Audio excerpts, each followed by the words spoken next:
બધા સારા છે, સબ ઠીક ઠાક. એ આજે છે ને મંડે છે, રાઈટ. સન્ડે નું થોડુંક આળસ બી હોય ને, સાચું હે ને, સન્ડે ની આળસ લાગે ને થોડી. જી. તો પછી શું થાય ખબર? પછી ખાવા પીવાનું એમ તેમ ચાલો ચલાવી લે યાર, થાય ને એવું. પણ ઘરવાળા ચલાવી નથી લેતા, એટલે સાચું કેમ, ઘરવાળા તો નહીં ચલાવે, બહુ હોય છે એટલે એમાં હું ખબર, પોતાના હારું ચલાવી લે પણ આપણા હારું નહીં ચલાવે. હે એ લોકો એટલું બધું એ કરે હે ને. તો શું કરેલું છે ખબર? એ લોકોએ બોઇલ પોટેટો આવે ને, આપણા બટાકા, પહેલા એને સેમી બોઇલ કરે, રાઈટ. ને પછી એના ઉપર છે ને બ્લેક પેપર નાખે, પછી કે હર્બ્સ નાખે, અલગ હર્બ્સ નાખવું હોય તો નાખે, સારું લાગે. બ્લેક પેપર, હર્બ્સ, સોલ્ટ, ને પછી બટર. ને પછી શું કરે ખબર? ટ્રે આખી ઓવનમાં મૂકી દે.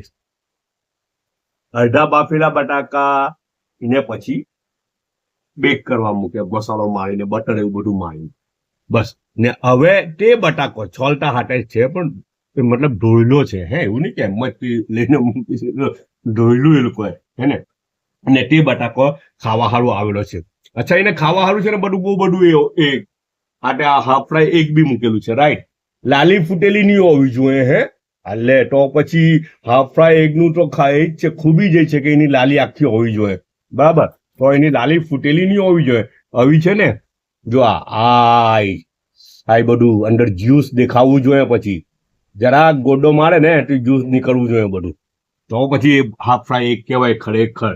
ને પછી એને આના હાથે મિક્સ કરીને ખાવાનું, ઉપર સોલ્ટ નાખો કે એક્સ્ટ્રા કે બ્લેક પેપર એવું નાખવું હોય તો નાખવાનું. ને આ મેવો બી ઓપ્શનલ છે, નાખવું હોય તો નાખવાનું, નહીં તો કઈ નહીં. પણ આ છોલતા હાથે જ ખાવાનું. સાચું કેમ હે? એ છોલતા હાથે જ ખાય ને, એની મજા એમાં જ છે. આપણે છોલતું કાઢી નાખીએ પણ એમાં છે ને શું કે તબિયતને બી નુકસાન છે છોલતું કાઢી નાખીએ તો, ને ટેસ્ટને બી નુકસાન છે. રિયલી કેમ, આ જ એની ખરી મજા. ઘરે બનાવજો, એટલું ઇઝી છે. આ બેડું બધું ઓપ્શનલ છે, નહીં રાખો તો બી ચાલે. આપણા એક ને આ મેયોનીઝ ને બધું ઓપ્શનલ છે, નહીં રાખો તો બી ચાલે. પણ બેઝિક છે બ્લેક પેપર, હર્બ્સ ને બટર, એના ઉપર તે બેઝિક વસ્તુ છે. ને છોલતું નહીં કાઢવાનું, હે ને. ને બીજું શું મોકલેલું છે ખબર? કોઈ જો ને, એ આપણે ફાલુડો બનાવીએ ને, ફાલુડો, અચ્છા લિક્વિડ ફાલુડો બને, ગ્લાસમાં બનાવે, પછી હાર્ડ ફોર્મમાં બનાવે. તો આ હાર્ડ ફોર્મનો ફાલુડો છે, ડાયરેક્ટ પીસીસ ખાવા હારું, રાઈટ. પણ એમાં ખાસ વસ્તુ શું છે ખબર? એમ તો આપણને ફાલુડો જ લાગે, પણ તમે એને જુઓ ને તો એ અલગ વસ્તુ છે. કોકોનટ આવે ને, ફ્રેશ કોકોનટ, એનું મિલ્ક ટીના અંદર બનાવેલો છે આ ફાલુડો.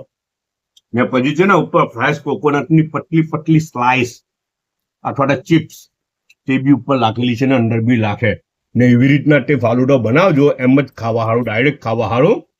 ને એને કાપીને બોટલ ગ્લાસમાં નાખીને એને ડ્રિંક બનાવવું હોય તો ડ્રિંક બી બનાવી શકાય. પણ ગજબની મજા આવે, બહુ જબરજસ્ત મજા આવે. ચાયનો એક જ કપ આવેલો છે. બધા પોતાનો ખ્યાલ કરજો, પાછા મળવું આપણે.